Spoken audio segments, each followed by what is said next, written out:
Hey guys, welcome back to another episode of Rail Chief's Back Shop today. Now I know it's been quite a long time since I last made a video on my backup channel here. I would say it probably has to been like 4 to 5 months since I last gave you guys an update about what was going on here.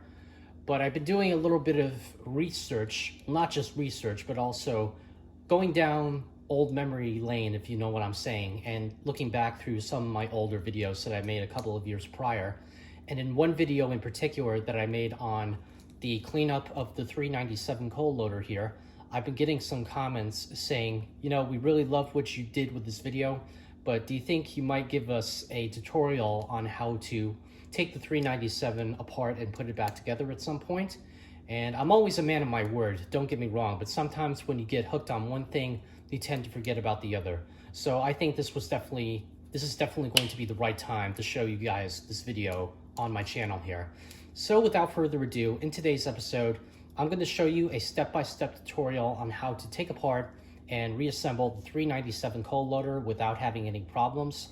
It'll be very simple to understand, and with a little bit of practice, you'll definitely get the hang of it within no time. And we also might need to re-clean the tray again for today's video, but that's not going to be a main priority for today's episode, like I said. So let's go ahead and kick off with today's episode. So sit back and relax, and I hope you guys will enjoy. Okie dokie. So the first thing that we have to do before we do anything else with this project here. So you see where these little shoes are on the base? These shoes are holding the metal legs, which are attached to the conveyor belt here. So all you just need to do to remove them is add a little bit of elbow grease and just gently push them out like that. And just flip the conveyor belt over. And so now we want to remove the spring tension. So I'm going to go ahead and get my flathead screwdriver out and just gently go underneath this little piece here and just gently lift out like that until it flies right off of there.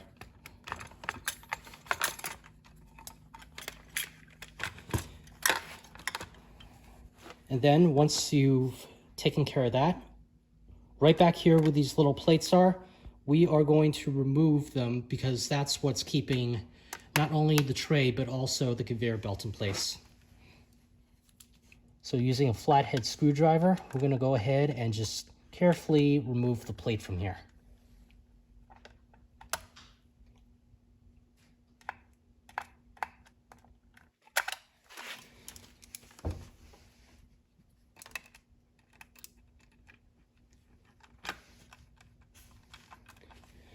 And always make sure you have something with you, like a little glass jar or something, because you don't want these screws to be getting lost on the floor anywhere.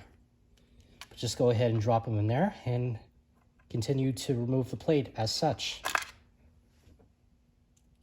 All right, now let's go ahead and move on to the other one back here. And I do apologize if there's a screw missing back here. Don't worry, I got a spare one on hand just in case anything like this happens. So there's nothing to worried about. And there we go. Now let's go ahead and remove the base.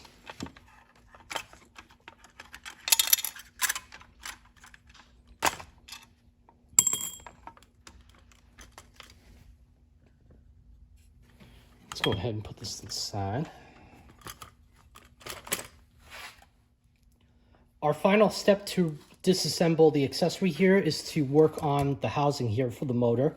Now the motor itself is covered by this little fake generator, and in order for us to remove it, all you just have to do is take the little screw on top and turn it all the way towards the right until it gently flies right out of there, and then you can go ahead and lift the generator up. Now this version of the 397 is the common variation with the blue generator. It's all molded in blue plastic, just like with the base, which is molded in red plastic. Now the much harder to find variation has the yellow plastic generator, and it also does come with a spotlight. Now I unfortunately do not have that version, but I'm not really one to complain.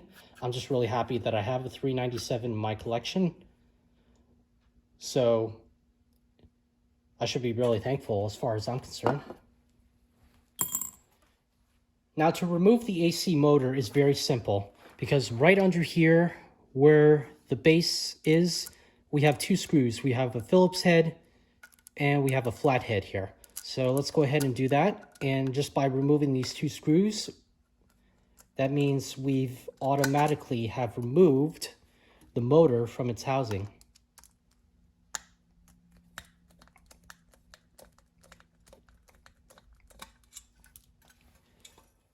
And finally, before we go ahead and continue on, make sure to remove the top cover of the motor so that way you can gain access to the inside of the motor itself to not only replace the old brushes if need to do so, but also to clean off the top of the armature plating.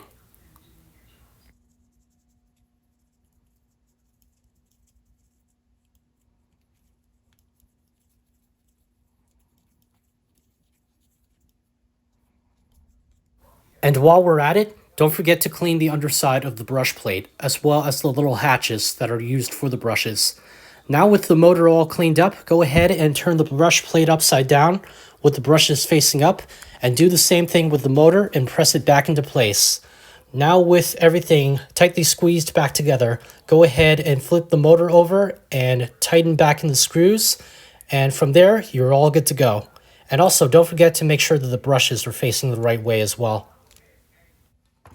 And yes, before anybody asks, there was a wire on here that was attached to the motor originally. Don't worry about that. I'm going to solder that a little bit later. But that's pretty much what you do.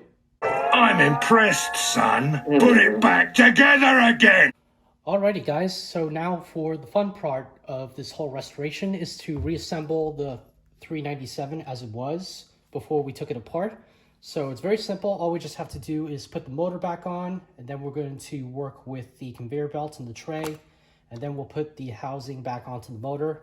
And then finally, what we're going to do is reattach the tension spring to the tray itself, and it should be all good to go.